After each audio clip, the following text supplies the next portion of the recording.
In less than a week, a police officer has been assaulted in Hampton Roads. This is a trend that has increased dramatically across the nation. These assaults are becoming more violent and sometimes deadly. 10 on your side's Art Kahn did some research to see what Virginia is doing to protect its law enforcement officers and to punish their attackers. Art, what did you find? Well, Nicole, I found out Virginia already has some mandatory sentencing laws on the books to deal with attacks on police. But legislating morality is difficult, if not impossible, and not without risk. Warning, the video you're about to see is a little graphic.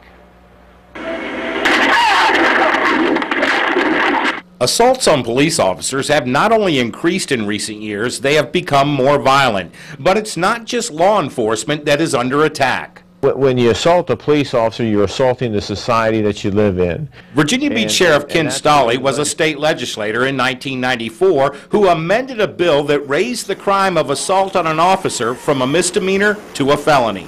The bill requires that if you assault a police officer that you get it's a felony and that you get a mandatory minimum of 6 months in jail.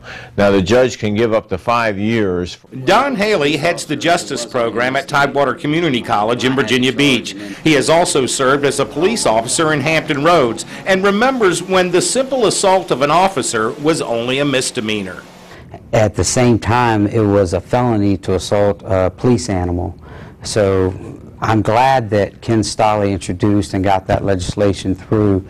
But tougher sentencing is not without risk, according to Professor Haley, and may actually be contributing to the violence. With your mandatory sentencing guidelines, a lot of individuals are saying, hey, I'm not getting caught. I'm not going to jail, I'm going to prison. That could be another contributing factor as well. The bottom line, if they're willing to assault a police officer, they're willing to injure anybody in the community.